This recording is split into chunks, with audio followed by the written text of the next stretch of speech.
আচ্ছা, এমন কি আমরা কখনো কনফিডেন্টলি বলতে পারি যে আমরা কেউ ভয় পাই না? আই মিন ভয় মানে শুধু ভূত-প্রেতের ভয়ের কথা বলছি না। মানে আমাদের জীবনে উম প্রতিদিন চলার পথে আমাদের নানা রকম কিছু চ্যালেঞ্জিং মোমেন্টের সামনাসামনি হতে হয়। আমরা হয়তো সেগুলোর সামনে হতে চাই না। আমরা হয়তো মন থেকে চাই না, বাট হয়ে যেতে হয় কোনোভাবে। তখন আমরা ভয় পেয়ে যাই। একটা দুশ্চিন্তা, মানে ঘটনাটা ঘটার আগেই কিন্তু আমাদের মনে এমন একটা দুশ্চিন্তা তার আগে থেকেই মানে আমাদের মনের মধ্যে ঘিরে যেতে থাকে যে আমরা ভীষণভাবে প্যানিকড হয়ে যাই, দুশ্চিন্তা করে ফেলি, টেনশন করে ফেলি। আমাদের রাতের ঘুম চলে যায়। নানা রকমের মানে সাইকোলজিক্যাল প্রবলেম তখন শুরু হয়ে যায় আমাদের মনের মধ্যে। তখন আমরা কি করি? তার থেকে বাঁচার জন্য আমরা সেখান থেকে এভয়েড করার চেষ্টা করি সেই মুহূর্তটা। যে না বাবা, এটার সামনাসামনি আমি হব না, এটা কি না কি হয়ে যাবে। ঝামেলা, অশান্তি এড়িয়ে যাব ভাই। এরকম করে আমরা এড়িয়ে যেতে চাই, তাই তো? কিন্তু আজকে স্বামীজির একটা ঘটনা আমরা জানবো, স্বামীজির যে জীবন স্মৃতি থেকে এটাই জানবো যে ভয়কে জয় করতে হবে। ভয় পেয়ে পিছনে সরে গেলে হবে না, তার সম্মুখীন হতে হবে। কি হচ্ছে দেখবো, তাতে যদি যুদ্ধ ঘোষণা করতে হয় যুদ্ধ ঘোষণা করব, আর যদি সেটার সম্মুখীন হয়ে আমার প্রবলেমটাকে আমি সলভও করে ফেলতে পারি, সাহসটাও তো আসতে পারে, সেটা দেখার আছে। তো সেটাই বলছে যে নির্ভয়ে, মানে ভয় বা বিপদ দেখে কখনো পালিয়ে যেতে নেই। স্বামীজি বলছেন নির্ভয়ে তার মুখোমুখি দাঁড়াতে হয়। তো স্বামীজির একটা ঘটনা আজকে জানবো, সেখান থেকে এই মহৎ শিক্ষাটি তিনি যে পেয়েছিলেন, যেখান থেকে স্বামীজি এই সাহসের পরিচয়টা দিচ্ছেন। বলছি স্বামীজি পরিব্রাজক জীবনের ঘটনা। বারাণসী ধাম, উনি বারাণসীতে গিয়েছিলেন। বারাণসী ধামে এসেছেন স্বামীজি। একদিন দুর্গা মন্দির থেকে ফিরছেন, এমন সময় এক পাল বানর স্বামীজির পিছু নিল।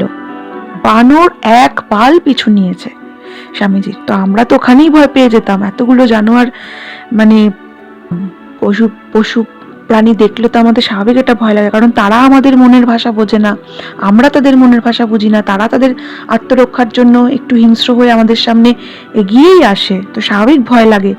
তো স্বামীজিরও সেরকমই হয়েছে। স্বামীজি দৌড়তে লাগলেন তখন বানরগুলোকে দেখে। বানরগুলো পেছনে তখন ছুটতে লাগলো, স্বামীজির পেছনে ছুটতে লাগলো। এমন সময় একজন বৃদ্ধ সন্ন্যাসী স্বামীজিকে বললেন, থামো, জানোয়ারগুলোর মুখোমুখি রুখে দাঁড়াও। তিনি, একজন বৃদ্ধ সন্ন্যাসী স্বামীজিকে বললেন যে তুমি থামো, তুমি পালিয়ে যাচ্ছ কেন, ওই জানোয়ারগুলোর মুখোমুখি রুখে দাঁড়াও। স্বামীজি সাহস করে ফিরে দাঁড়ালেন। তখন বানররা প্রথমে থমকে দাঁড়ালো, তারপর ছুটে পালালো। এই ঘটনা থেকে স্বামীজি জীবনের একটা মহৎ শিক্ষা পেলেন। বিঘ্ন কিংবা বিপদ দেখে কখনো পালিয়ে যেতে নেই, নির্ভয়ে তার মুখোমুখি দাঁড়াতে হয়। পরবর্তী জীবনে নিউ ইয়র্কে একটি বক্তৃতার সময় স্বামীজি এই ঘটনার উল্লেখ করে বলেছিলেন, এই হলো সারা জীবনের জন্য একটা শিক্ষা। মানে ভয় পেয়ে পালিয়ে যেতে নেই, তার মুখোমুখি দাঁড়াতে হয়। এটা হলো জীবনের একটা শিক্ষা, সারা জীবনের শিক্ষা। ভয়ঙ্করের মুখোমুখি দাঁড়াও, সাহসের সঙ্গে তার সম্মুখীন হও। জীবনের দুঃখ কষ্ট দেখে আমরা যখন আর পালিয়ে যাই না, ওই বানরগুলির মতোই তখন তারা আমাদের কাছ থেকে পিছু হটে যায়। মানে জীবন তো আমাদের অনেক সমস্যার সামনে দাঁড় করাবে, কিন্তু আমরা যখন পালিয়ে না গিয়ে তার সম্মুখীন হতে থাকবো না, তখন ওই বানর রূপী ওই যে সমস্যাগুলো আমাদের জীবনে আছে, তারাই একদিন পিছু হেঁটে পালিয়ে যাবে, তারা আর আমাদেরকে ভয় দেখাবে না। যদি আমাদের মুক্তি পেতে হয়, তবে প্রকৃতিকে জয় করে তা পেতে হবে। প্রকৃতির সঙ্গে যুদ্ধ করে জুঝেই আমাদেরকে কিন্তু মুক্তি পেতে হবে।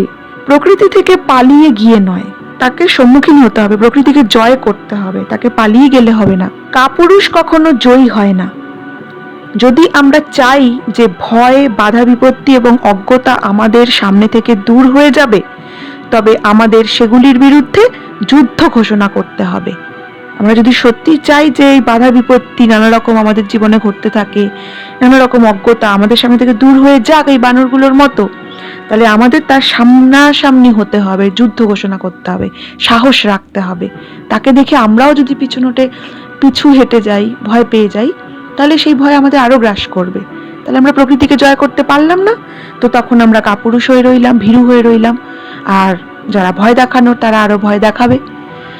তো এটাই ছিল আজকের ছোট্ট একটা ঘটনা, যেখান থেকে আমাদের নতুন করে যেন আরেকবার সাহস অর্জন করার শক্তি দিচ্ছেন স্বামীজি তার জীবনের ঘটনা দিয়ে।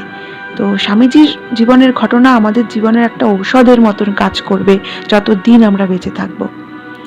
তো আজকে এইটুকুই। পরবর্তী দিন আবার ফিরে আসছি নতুন কিছু গল্প নিয়ে, স্বামীজির ঘটনার সাথে যেটা জড়িত।